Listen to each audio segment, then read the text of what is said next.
Hi guys, today I'm trying to make a clock out of this bit of I-beam, but of course first I've got to cut it, and this is going to be much more difficult than I anticipated. I don't think this is going to work.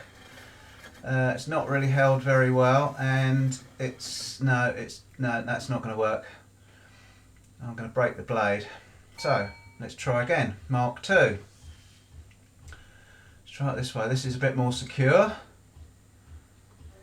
It's going to be pretty noisy. Once we get through the sort of cut through the centerpiece, it should go much quicker. Now, I saw this clock, or a clock like this, on that Pinterest site. I thought I'd give it a go one day, and I just happened to have a bit of time today, and a bit of I-beam lying about, so I thought we'd give it a go. Right, let's just cut through. That should be not bad. I'll have to turn it round now. It seems to be coming loose, but oh, this hasn't worked. For some reason, the way it's holding it, it's wedged it off to one side, and it's not actually, I don't think it's cut down the middle. This isn't going very well.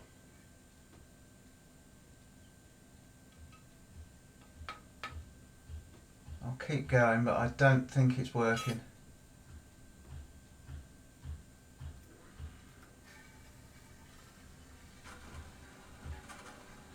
It's not actually, it's cutting reasonably well. I think it's come loose again. No, it's not right. That's cut all pissy-eyed for some reason, and I think it's because it's caught at the back. It needs to come further forward, so I've turned it round and got it straight this time. You can see I've swapped ends. I'm hoping this time it'll work.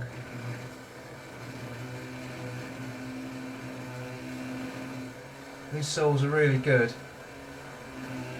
but they cut down through oh, it's difficult to describe. How am I going to describe it? They don't cut across the flat very well, or very quickly. They cut down a piece that's sticking up very quickly, a piece on the flat not so quickly.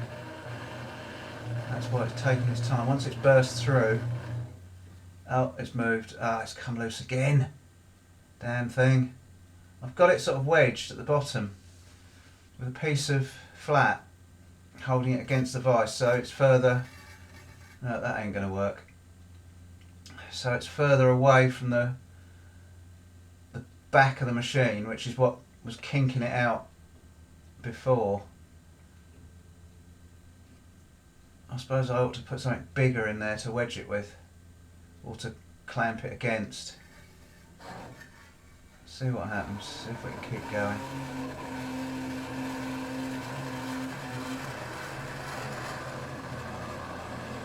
I can sense it's going to be one of those days.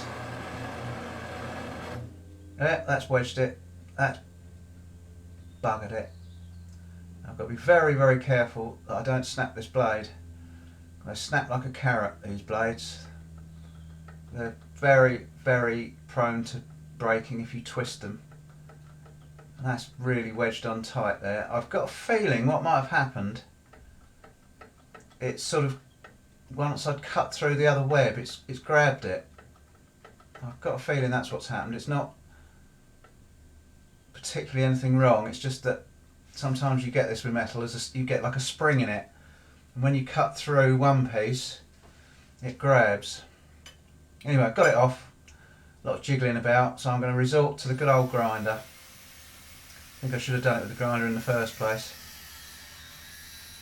But it's cut through quite an awful long, or quite a long way.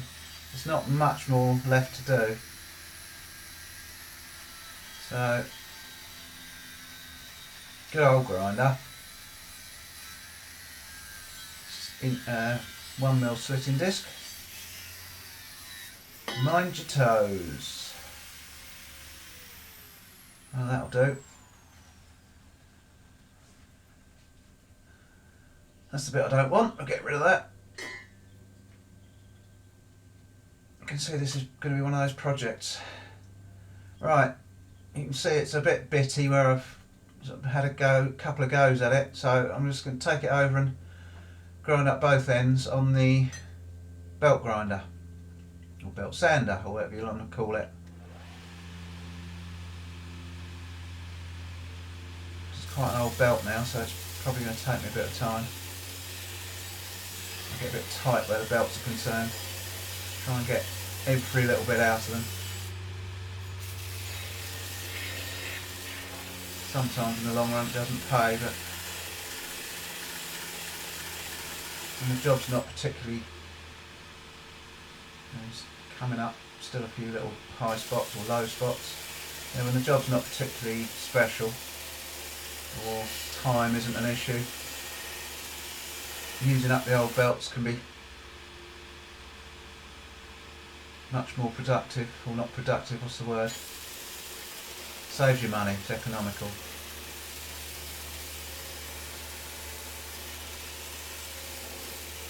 Looks quite spectacular, that. It's not, I can promise you. Almost there, just got that one little nick on that corner I'll try and get rid of.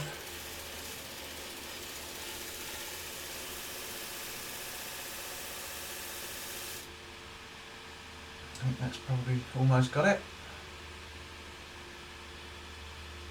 Still a little bit there, not too bad, and I think it's starting to go a bit off square. Must be holding it a bit more down on one side than the other, so I just can't square it back up again. I don't know how much this is actually taking off, this belt.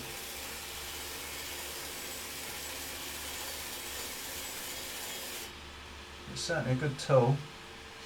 I think I'm going to call it a day at that. There's still a little tiny nick in that top corner, but I'm going to leave it at that. I'm just going to go and cool it out though, because I want to hold that side now and it's rather hot. I don't want to be grabbing hold of that whilst it's warm. I'm just going to do the other side. The other side was the factory cut, so it shouldn't take a lot of cleaning up. Band saws are usually pretty good. Most of these big companies use a band saw for chopping up their beams. Nearly there, just a little bit left in the middle.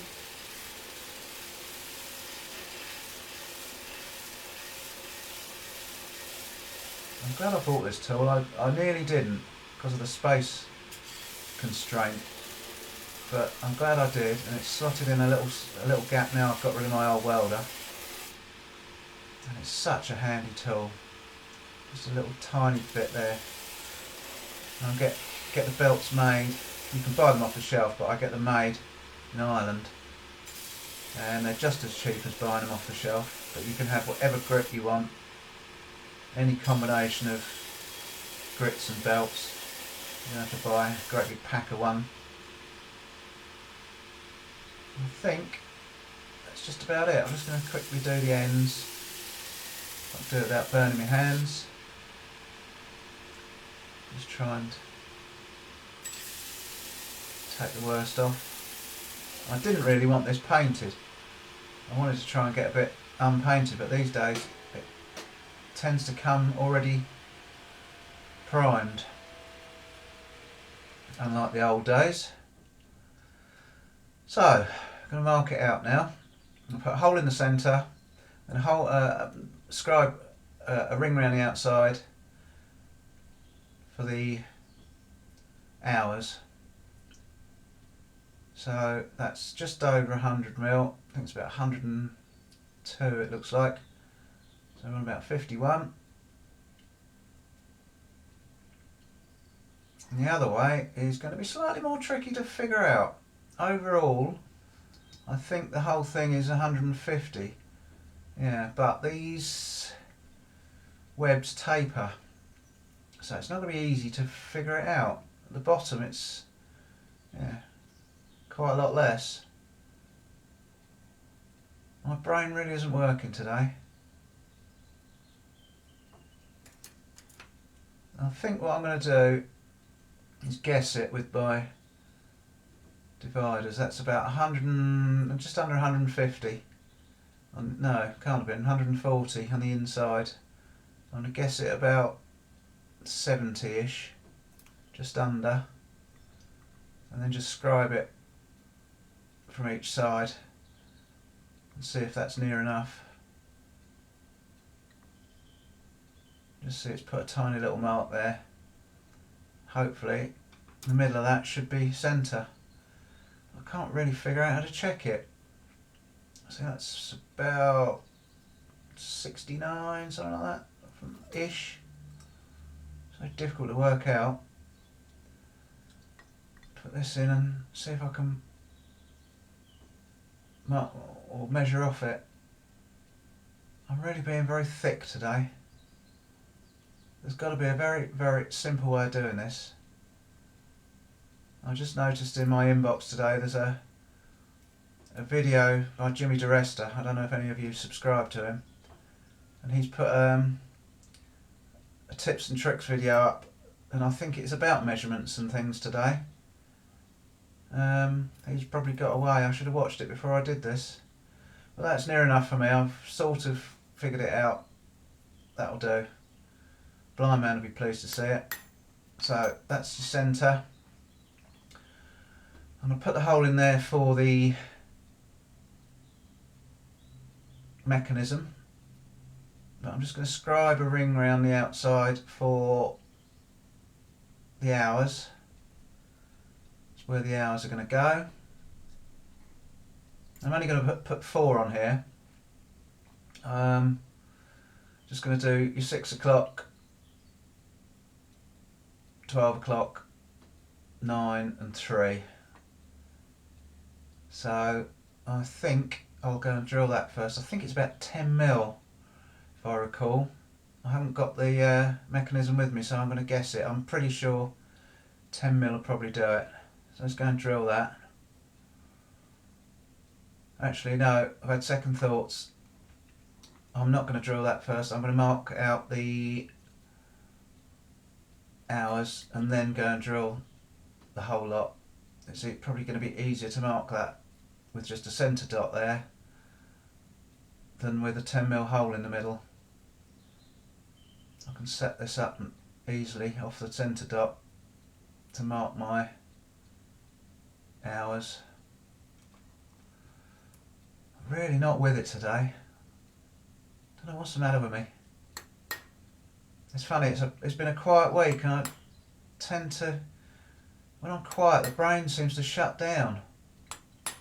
When I'm busy, it's go, go, go, and the brain stays awake. I really can't get my act together today. Right, let's put a pilot drill in. Just I don't know what I've got here, 532 or something similar. Yeah, 532. Clean that off.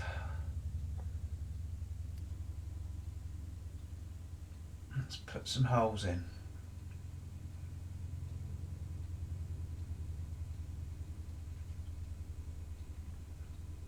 I think I've said before, I'm just going to get some jollop to put on there.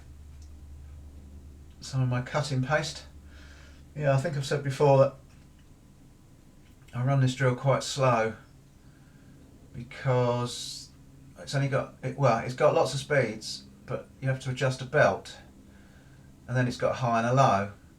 And if you have the high fast enough for these small drills, when you put it in low, it's too high for a big drill.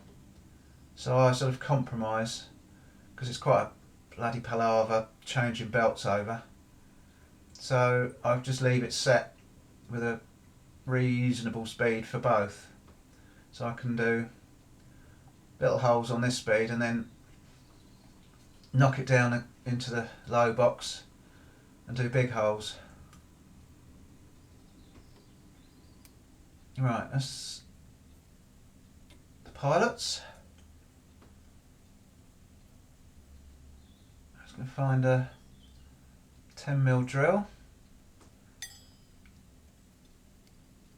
Actually, I think this is a 10mm clearance. In fact, I'm sure it is, because I'm pretty sure the clock mechanisms are 10mm. I'll just stick that through there. This cutting paste is brilliant. It's called CT90 and there's dozens of different ones about, but it makes so much difference. You just put a dollop of that on for drilling, tapping, all sorts of things. It really makes life easier. The drills cut better, quieter, taps cut better and quieter and last far longer. Alright, this is 6mm. Just going to use a 6mm as the hours.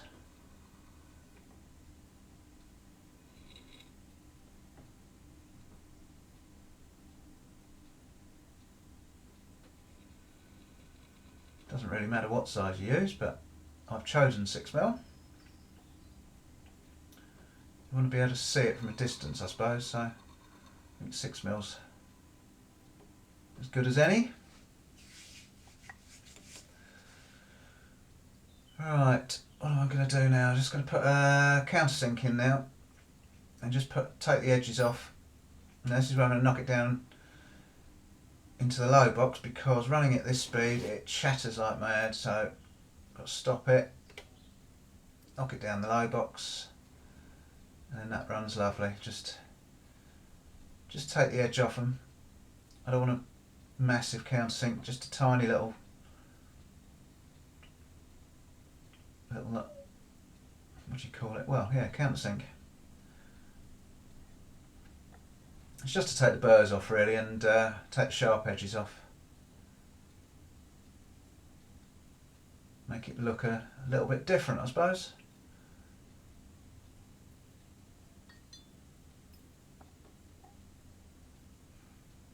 Alright, so that's that done. Let's take it and clean it up. Alright, I'm just going to run over it with the electric wire brush.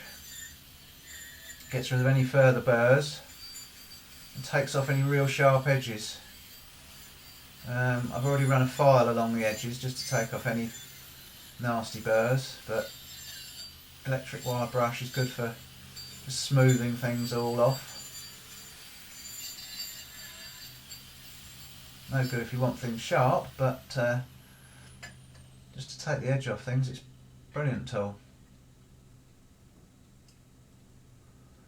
As I said earlier, I wanted this to be in plain metal because I wanted to leave it plain metal and just either lacquer it or let it sort of get its own patina, as it were, but they all seem to come ready primed these days.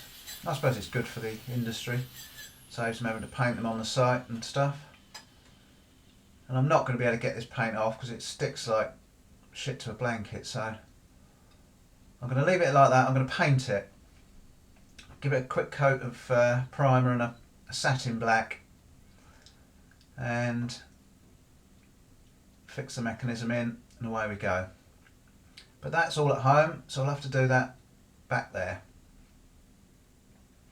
Right, so I've painted it up, we've come home. It's a satin black. I'm not all that keen on it. I really would have liked it more metallic. So what I'm going to try and do is make it a little bit more metally or metallic. Is use this grate polish. It's really good stuff. It's called Hotspot these days. It used to be called Z-Brite when I was a boy. Just break the seal, and I'm just going to put a little bit of this on with an old cloth, and it contains sort of graphite, I think it's graphite, and once you can use this just on plain plain metal. It's good on that. You know, use it on fireplaces and dogs and all sorts. Fire dogs, that is. And it gives this sort of a metallic-y lustre. It's difficult to describe, but it also works on painted materials. I found that out a few years ago, doing some jobs.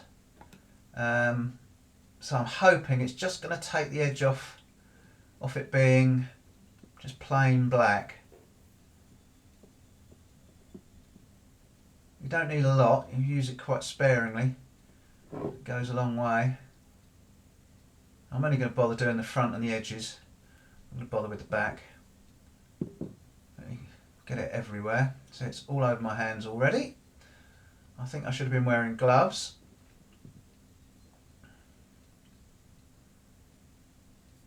But it doesn't take long to dry. You can see I've put some feet on it as well. They're just little self-adhesive feet I use on the horseshoe heart trivets and all sorts of stuff like that.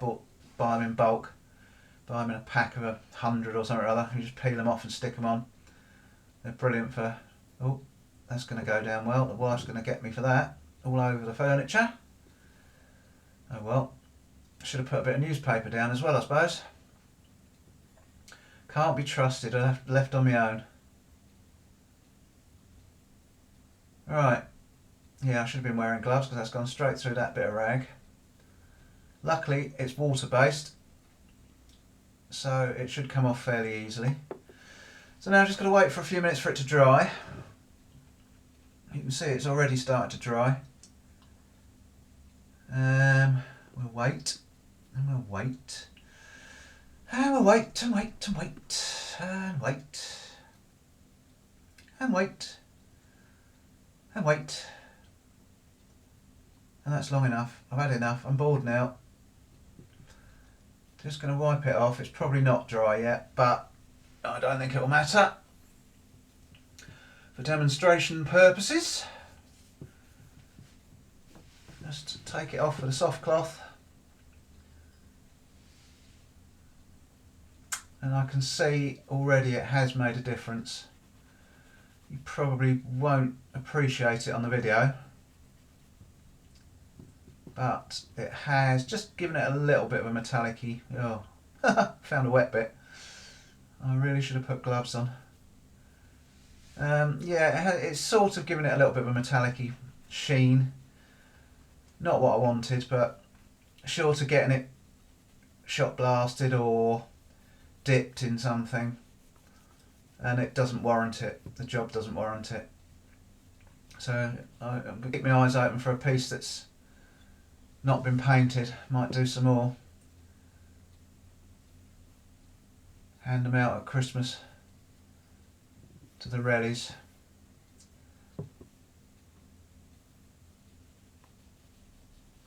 I don't think that's too bad.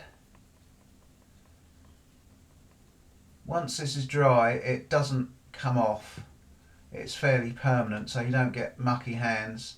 I don't know if you can see, you can't really, it has given it a more of a, just a slight metallic-y sheen. A little bit more like I was after, but not 100%, but it'll do for me, as usual. Good enough. Right, filthy hands, filthy table, get in trouble with the wife, let's hope she doesn't notice.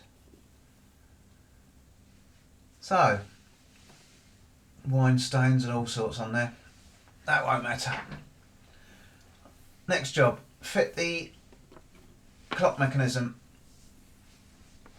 Got all the bits and pieces here. This is just a very cheap clock mechanism you can buy in any hobby shop. Get them online. Just take a AA battery in the back there. They last for quite a long while. And you remember I put this at just over 10mm because I thought the clock mechanism was 10mm. Well, it's actually about 8mm, so this is slopping about rather. But luckily there's a washer comes with it. And the washer, I think, is just going to sit in that little countersink that I put on when I was drilling them. So I'm just going to hang it upside down, turn it over so that I can centre that thread in that countersink. Now you can do these up with pliers, but you have to be careful. You don't want to muller it because it is only plastic, although the thread's metal and the nut's metal. That's sat in there quite nicely now. Just square that up so it's sort of running up the middle. Not that it really matters. It does if you're going to hang it on a wall because it's got a little hanger on the back. Then we first put on the hour hand, just pushes over. It's on a bit of plastic spline. Then this one, the minute hand, has got a little square on it. There's a little square shaft. So just got to make sure you get it on the square. And there's a tiny, tiny little nut that goes on the next thread down. It's sort of thread a shaft inside a shaft. So just do that up, nip it up hand tight, and then the second hand literally just pushes in the middle. There's a little pin sticking out the middle that pushes over, and that is it. Stick in the battery, if I can figure out which way it's got to go. That way around, and there we go. So let's see if we can set it to the right time. What time is it? I think it's about 25 to 5. Something like that. That's too far with that one. Just after 4. About 25. That's about right, I reckon. There you go. I think that's quite a nice little clock. Bit unusual. Quite nice for the engineer in your life. I'm sure the wife's going to love it. Let's see if we can find somewhere on the mantelpiece to put it. Actually, it's quite good in here because we don't have a clock in here. So when we're sitting watching telly, we've no idea when our next programme's going to start. We're having to frantically look at phones and things to try and find out what time it is. So that can sit there for the time being, and we'll all know when our next favourite programme's coming on. So there you go. Hope you like that. Thanks for watching, and we'll catch you on the next one.